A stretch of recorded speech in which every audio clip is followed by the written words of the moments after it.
어릴 때부터 자주 꾸는 꿈이 있어요. 시험을 앞두고 공부를 다 못했다든가, 뭔가에 쫓겨서 완수를 못하는 꿈이에요. 학창 시절에 공부를 꽤 잘했는데, 고등학교부터 성적이 떨어지기 시작했어요.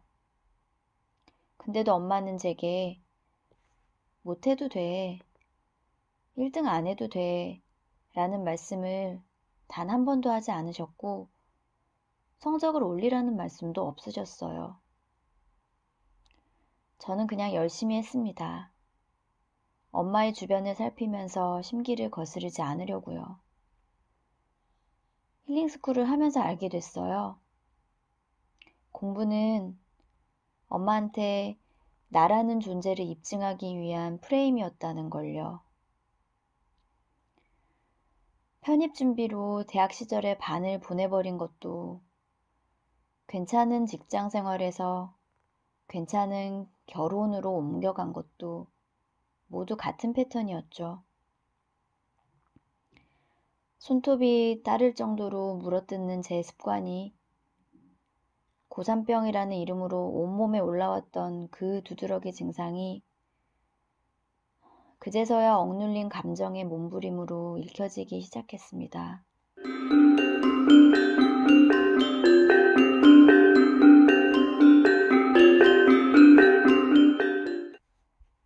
직장 생활을 어렵게 이어가다가 퇴사와 동시에 결혼을 했어요. 그런데 그 패턴 어디로 가나요? 전업주부로서 저 자신을 증명하는 게 힘들었어요. 그래서 대학원에 진학하게 됐죠. 그러다 아이가 생겼습니다. 임신인 걸 알게 된 날, 엄마한테 어떻게 알려야 하나 걱정부터 앞서더라고요.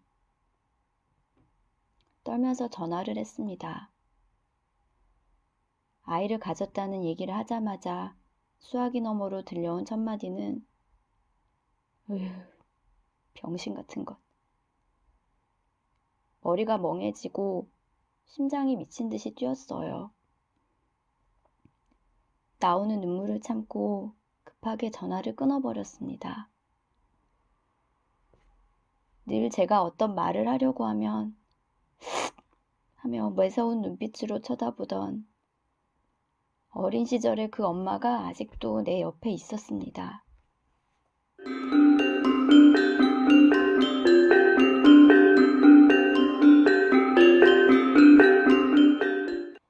내면화의 작업을 이어가면서 아무 문제 없다고 여긴 삶에 엄마 트라우마가 깊이 자리 잡고 있다는 걸 결국 받아들였습니다. 놀라운 건 이 트라우마가 이중적인 모습을 하고 있더라고요. 딸의 임신을 축하해주지 않은 엄마를 원망하면서도 학업을 중단하게 만든 임신을 내 삶의 실패로 여겼어요. 그렇게 두 얼굴은 내 존재의 혼란을 가중시켰습니다.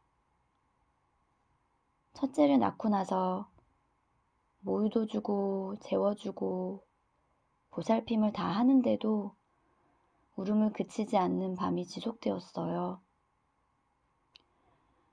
왜 우는지 알 수 없었습니다. 아이가 2돌 무렵 대학원 수업 들으러 나갈 때마다 애가 너무 울어서 몰래 나가버리는 일도 많았어요.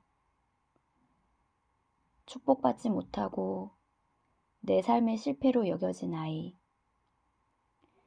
그 실패를 메우기 위해 내 성취에 몰두했던 시간들. 그래서 나와의 연결을 어려워했던 아이. 내 감정은 차단됐고 타인의 감정을 헤아릴 줄 모르는 상태였어요. 그런 제가 아이의 감정을 알 수 있었을까요?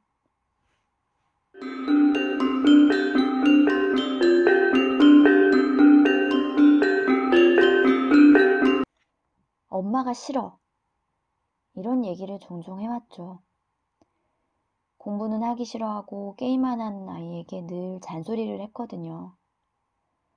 힐링스쿨을 시작할 무렵 어느 정도 자란 아이는 자신의 요구를 더 논리적으로 표현하기 시작했어요. 얼마 전엔 저한테 원하는 소원 3가지를 얘기하더라고요.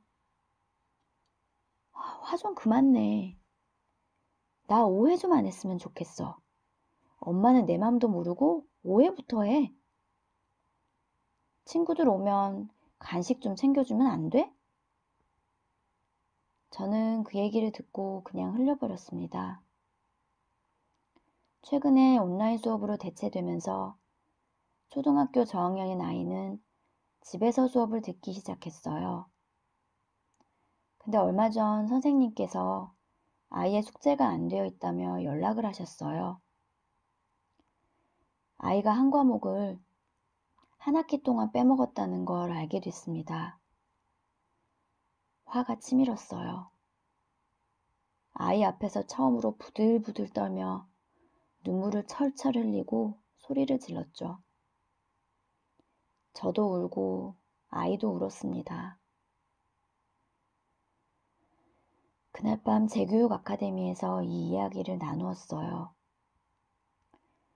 중요한 수업을 빼먹은 아이한테 화가 났고 담임선생님이 꼭 제 내면 아이를 질책하고 비난하는 것 같았어요.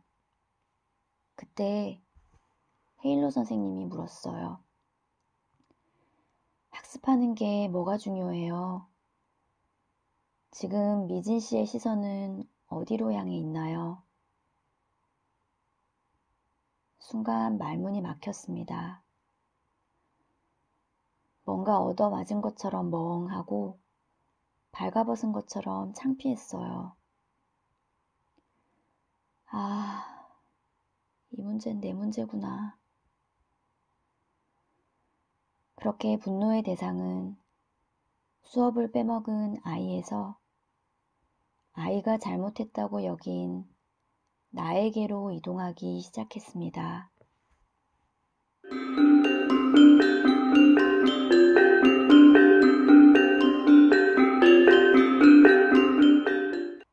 며칠이 지나갔습니다. 근데 이게 무슨 일인가요? 저더러 화 좀 안 냈으면 좋겠다던 아이가 엄마가 착해졌다고 얘기를 하고 다녀요. 내가 한 건 아이와 함께 통곡하고 화를 있는 그대로 드러낸 것 뿐인데 말이에요. 그날 아이에게 드러냈던 건 제 삶에 억압된 감정이었어요.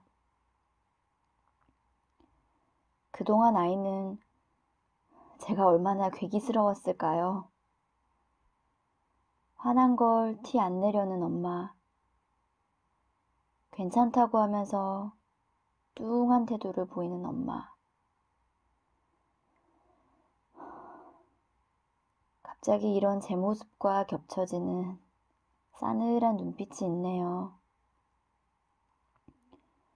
1등 해야 한다. 못해도 된다. 어떤 말도 안 하던 우리 엄마의 무표정한 얼굴.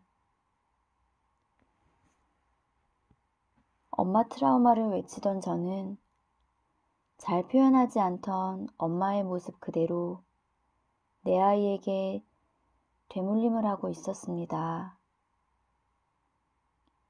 그 후 아이가 제게 바랐던 소원 3가지가 다르게 읽혀지기 시작했습니다.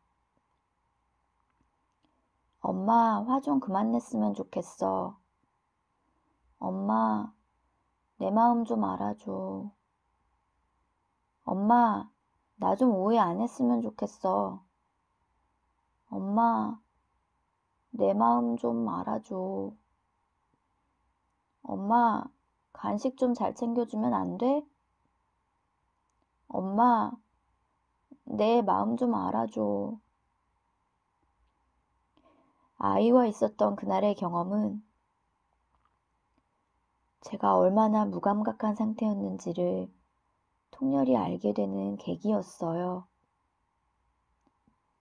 그리고 무감각이 만들어낸 감정 불능 상태가 제 관계에 크고 작은 틈을 얼마나 만들어냈는지 처절하게 알게 되었지요.